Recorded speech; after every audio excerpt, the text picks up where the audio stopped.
Hello friend, मैं आनंद राज आप सबों के बीच बीएड का बहुत ही ज़्यादा इम्पोर्टेंट टॉपिक है। हम लोग का ये टॉपिक जो शैक्षिक अवसरों की समानता, जिसे इंग्लिश में हम लोग इक्वालिटी ऑफ एजुकेशनल अपॉर्चुनिटी बोलते हैं। देखिए, हम लोग को जो पेपर 2 है कंटेम्प्रोरी इंडिया एंड एजुकेशन, उसी के यूनिट 5 का क्वेश्चन है। देखिए, यूनिट 5 में दो इम्पोर्टेंट हम क्वेश्चन बताए थे। एक बताए थे यूनिवर्सलाइजेशन ऑफ प्राइमरी एजुकेशन, मतलब प्राथमिक शिक्षा में सार्वभौमिकरण, और दूसरा बताए थे शैक्षिक अवसरों की समानता। मतलब ये बहुत ज़्यादा ही इंपॉर्टेंट है, जो 2020 में बीएड के फर्स्ट ईयर के एग्ज़ाम होने वाला है, उसके लिए बहुत ज़्यादा ही इंपॉर्टेंट एक क्वेश्चन है। देखिए, इसका इंट्रोडक्शन देखते हैं। लिखा हुआ है, बहुत अच्छा बात लिखा हुआ है कि प्रत्येक राष्ट्र का यह नैतिक दायित्व है कि वह बिना किसी भेदभाव के अपने नागरिकों को शिक्षा के समान अवसर उपलब्ध कराए। मतलब किसी भी लोकतांत्रिक देश हो या कोई भी देश हो, उसके लिए यह ज़रूरी हो जाता है कि अपने नागरिक के साथ क्या करें, किसी भी भेदभाव के साथ क्या है कि शिक्षा के लिए समान अवसर उपलब्ध करें। तो वही लिखा गया है कि प्रत्येक राष्ट्र का यह नैतिक दायित्व है कि वह बिना किसी भेदभाव के अपने नागरिकों को शिक्षा के समान अवसर उपलब्ध कराए। विशेषकर भारत जैसे लोकतांत्रिक राष्ट्र के लिए यह तो और भी अनिवार्य हो जाता है। देखिए, हम जानते हैं कि भारत क्या है, एक लोकतंत्र है। तो यहाँ पर क्या है कि भारत जैसे देश के लिए क्या हुआ कि शिक्षा में क्या होना चाहिए कि समानता होना चाहिए। मतलब सबको एक समान शिक्षा उपलब्ध होना चाहिए, मतलब उसमें भेदभाव नहीं रहता। लिखा हुआ है नीचा, हम जानते हैं कि विश्व के सभी राष्ट्रों में आज शिक्षा के प्रति जन जागृति उत्पन्न हो गई है। मतलब शिक्षा के लिए सब बहुत ज़्यादा जागरूक हो गए हैं, और भारत जैसे देशों में शिक्षा पर व्यय को कृषि उद्योगों के व्यय के समकक्ष माना जाए। जैसे हम जानते हैं कि भारत क्या है, कृषि प्रधान देश है। तो वही चीज़ बोला जा रहा है कि भारत जैसे देशों में शिक्षा पर व्यय को कृषि उद्योगों के व्यय के समकक्ष माना गया है। मतलब जितना कृषि पर व्यय होगा उतना क्या होगा, शिक्षा पर भी व्यय होगा। भारत के स्वतंत्रता के पूर्व भारत के शिक्षा प्रणाली पर अंग्रेजी शिक्षा का प्रभाव था। देखिए, भारत जब स्वतंत्र होने से पहले जो भारत पर जो शिक्षा प्रणाली था वो किसके पास प्रभाव था, अंग्रेजी शिक्षा। जिसे लॉर्ड मैकाले का जो शिक्षा था वही पद्धति चल रहा था। तो वही चीज़ बोला जा रहा है कि भारत के स्वतंत्रता के पूर्व भारत में शिक्षा प्रणाली पर अंग्रेजी शिक्षा का प्रभाव था। उसके बाद 1948 ईस्वी में राधा कृष्णन की अध्यक्षता में, मतलब सर्वपल्ली राधाकृष्णन की अध्यक्षता में विश्वविद्यालय शिक्षा आयोग की स्थापना की गई, जिसे हम राधा कृष्णन आयोग के नाम से भी जानते हैं। फिर उसके बाद 1952 ईस्वी में लक्ष्मण मुदालियर के नेतृत्व में माध्यमिक शिक्षा आयोग की स्थापना की गई, जिसे हम मुदालियर आयोग के नाम से जानते हैं। और फिर 1964 ईस्वी में दौलत सिंह कोठारी के नेतृत्व में राष्ट्रीय शिक्षा आयोग का गठन किया गया, जिसे हम कोठारी आयोग के नाम से जाना जाता है।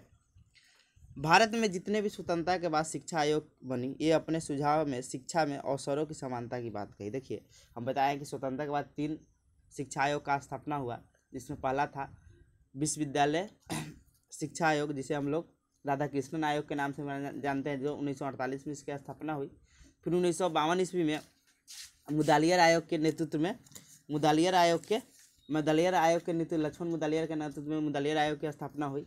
फिर उसके बाद जिसे माध्यमिक शिक्षा आयोग के नाम से भी जानते हैं। फिर 1964 ईस्वी में दौलत सिंह कोठारी के नेतृत्व में एक शिक्षा आयोग की स्थापना की गई, जिसे हम लोग कोठारी आयोग के नाम से जाना जाता है। ये तीनों जो शिक्षा आयोग थी, ये तीनों शिक्षा आयोग में अपने जो सुझाव दिया था वो शिक्षा में अवसरों की समानता की बात की थी। मतलब शिक्षा में सबको एक समान अवसर मिलना चाहिए, इसीलिए शिक्षा में अवसरों की समानता की आवश्यकता पड़ी। आइए अब देखते हैं कि शैक्षिक अवसरों की समानता का अर्थ। लिखा हुआ है, समानता शब्द अंग्रेजी भाषा के इक्वालिटी शब्द का हिंदी रूपांतरण है। शैक्षिक अवसरों की समानता शब्द से तात्पर्य है कि उन समान परिस्थितियों से है जिनमें सभी व्यक्ति को शिक्षा के लिए समान अवसर उपलब्ध हो। मतलब हम शैक्षिक अवसरों की समानता का सिंपल अर्थ समझिए कि शैक्षिक मतलब एजुकेशन हो गया, अवसर मतलब सबको एक समान अवसर मिलना चाहिए, और समानता का मतलब सबको एक समान, मतलब अवसर का वो मिलना चाहिए कि एक समान मिलना चाहिए। मतलब शिक्षा में सबको एक समान अवसर मिलना चाहिए। वही चीज़ बोला जाए कि शैक्षिक अवसरों की समानता सबसे तात्पर्य है कि उन समान परिस्थितियों से है जिनसे सभी व्यक्ति को शिक्षा के लिए समान अवसर उपलब्ध हो सके तथा सामाजिक न्याय के लक्ष्य की प्राप्ति हो सके एवं सामाजिक भेदभाव को अंत हो सके। देखिए, जब शिक्षा में शैक्षिक अवसरों की समानता, जब शिक्षा में अवसरों की समानता आ जाएगी तो क्या होगा कि सामाजिक न्याय के लक्ष्य की प्राप्ति होगी, और क्या होगा, सामाजिक भेदभाव की कुरीति अंत हो जाएगा। जैसे गांव समाज में देखते होंगे, जो अनपढ़ होता है उसको कोई गलत नज़र से देखता है, तो वही चीज़ बोला जाए कि जब सबको एक समान शिक्षा मिलेगा तो क्या होगा कि सब में सामाजिक भेदभाव का अंत होगा। देखिए, प्रोफेसर लॉस्की ने शैक्षिक अवसरों को परिभाषित करते हुए कहा है कि समानता का अर्थ यह नहीं है कि प्रत्येक व्यक्ति के साथ एक जैसा व्यवहार किया जाए। मतलब समानता का अर्थ यह नहीं है कि प्रत्येक व्यक्ति के साथ एक जैसा व्यवहार किया जाए अथवा सभी को समान वेतन दिया जाए। यदि एक पत्थर ढोने वाले का वेतन एक प्रसिद्ध वकील के समान कर दिया जाए तो उसको इससे समाज के उद्देश्य ही नष्ट हो जाएंगे। देखिए, ये भी सही बोल रहे हैं कि शैक्षिक अवसरों की समानता कहने का मतलब हुआ मतलब शिक्षा में हुआ, लेकिन समानता का अर्थ बता रहे हैं प्रोफेसर लॉस्की कि समानता का अर्थ नहीं होना चाहिए जो पत्थर ढो रहा है उसका भी वेतन उतना ही मिलना चाहिए जितना वेतन किसको मिलता है, एक वैज्ञानिक या गणितज्ञ को मिलता है। तो एक इससे क्या हो जाएगा कि समाज के उद्देश्य ही नष्ट हो जाएंगे। अब देखते हैं आगे, यूएनओ मतलब संयुक्त राष्ट्र संगठन, जिसका स्थापना 1900 कब हुआ था, 45 में, 1945 में हुआ था यूएनओ का स्थापना। तो वही बोला जा रहा है, यूएनओ संयुक्त राष्ट्र संगठन ने शैक्षिक अवसरों की समानता को परिभाषित करते हुए कहा है कि शैक्षिक अवसरों की समानता का तात्पर्य यह है कि सभी के लिए एक समान शिक्षा नहीं होनी चाहिए, बल्कि प्रत्येक बालक की शारीरिक, मानसिक, संवेगात्मक, नैतिक परिस्थितियों के अनुरूप ही शिक्षा दी जानी चाहिए। ये भी सही बात बोला गया है कि शैक्षिक अवसरों की समानता का तात्पर्य यह नहीं है कि सभी के लिए एक समान शिक्षा ही होनी चाहिए, प्रत्येक व्यक्ति बालक की शारीरिक, मानसिक, संवेगात्मक, नैतिक परिस्थितियों के अनुरूप ही शिक्षा। देखिए, ये कह रहे हैं कोई बालक विकलांग है, कोई बालक समझिए कि मानसिक रूप से ग्रस्त है, तो सबके लिए एक समान शिक्षा उपलब्ध नहीं करा जाए, उसके लिए कुछ अलग प्रकार का शिक्षा तरह का व्यवस्था किया जाएगा। तो इनका भी डिफिनेशन बहुत अच्छा है। अब देखते हैं शैक्षिक अवसरों की समानता की विशेषताएं क्या है। शैक्षिक अवसरों की समानता की निम्नलिखित विशेषताएं हैं। पहला है प्रजातंत्र की सफलता।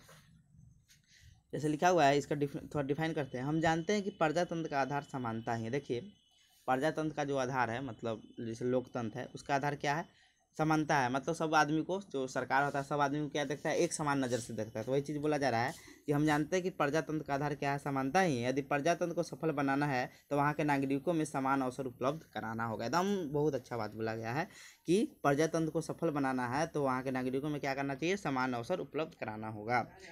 दूसरा देखते हैं राष्ट्र का विकास। मतलब दूसरा विशेषता है शैक्षिक अवसरों की समानता का कि राष्ट्र का विकास। जैसे हम जानते हैं कि किसी भी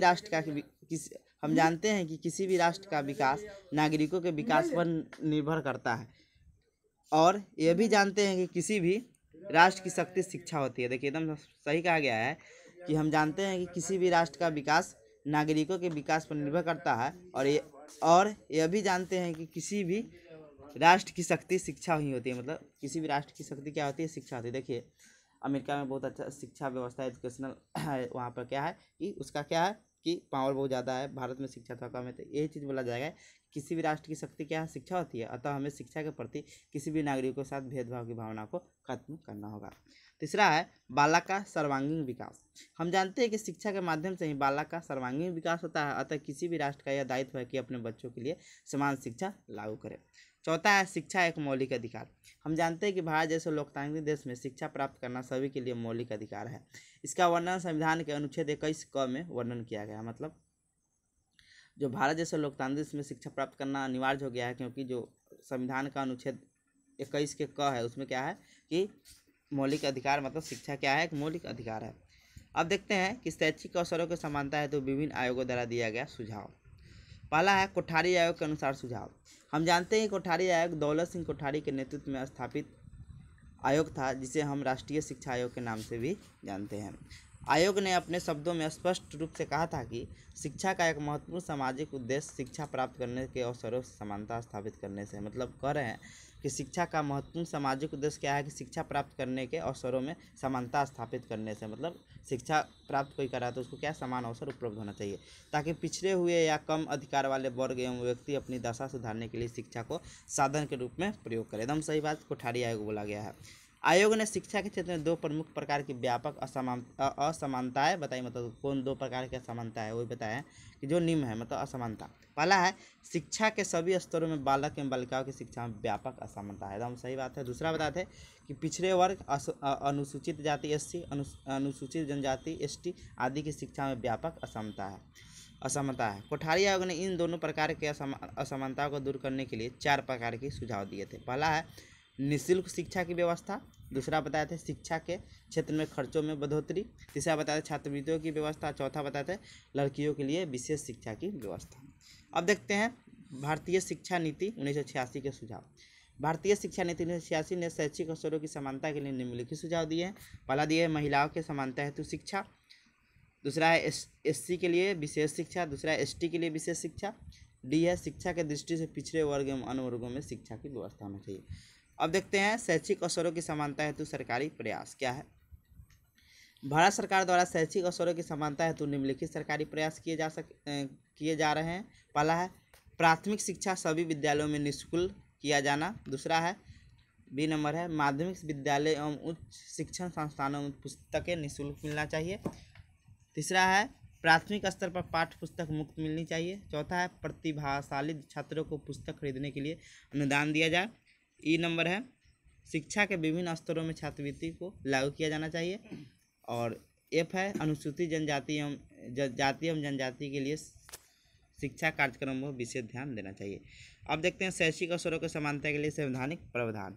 शैक्षिक अवसरों की समानता के लिए संविधान में निम्नलिखित प्रावधान किए गए हैं। पहला है अनुच्छेद 14, इसमें बताया गया है कि राज्य सभी व्यक्तियों के लिए एक समान कानून बनाएगा। दूसरा है अनुच्छेद 15, राज्य द्वारा धर्म, वंश, जाति, लिंग आदि के आधार पर व्यक्तियों से भेदभाव नहीं करेगा। अनुच्छेद 16 है किसी पद पर नियोजन या नियुक्ति में संबंधित विषय के सभी नागरिकों के लिए समान अवसर की समानता। और 21 का में है राज्य 6 से 14 वर्ष के सभी बच्चों के लिए निःशुल्क एवं अनिवार्य शिक्षा उपलब्ध करवाएगा। और 5 नंबर है अनुच्छेद 29, राज्य, भाषा, जाति, धर्म एवं संस्कृति के आधार पर कोई भी सरकारी संस्था में प्रवेश के लिए नहीं रोक सकता। अब देखते हैं शैक्षिक अवसर के समानता बढ़ाने के उपाय। शिक्षा में समानता को अवसर को बढ़ाने के लिए निम्नलिखित उपाय करना चाहिए। पहला है प्राथमिक शिक्षा सभी विद्यालयों में निःशुल्क होना चाहिए। दूसरा है प्रतिभाशाली छात्रों को पुस्तक खरीदने के लिए अनुदान दिया जाए। तीसरा है माध्यमिक शिक्षा तथा उच्च शिक्षण संस्थानों में पुस्तक बैंकों का कार्यक्रम विकसित किया जाए। पाँचवा है प्राथमिक स्तर पर पाठ्य पुस्तकें एवं लेखन सामग्री मुफ्त दिया जाए। और पाँचवा है विद्यालय में नए भर्ती होने वाले बच्चों का स्कूल के समारोह में स्वागत किया जाए। और छठा है सभी स्तरों और सभी क्षेत्रों में लड़कियों की शिक्षा पर विशेष ध्यान दिया जाना चाहिए। और सातवां है शिक्षा के विभिन्न स्तरों पर छात्रवृत्ति की व्यवस्था किया जाए। अब निष्कर्ष देखते हैं।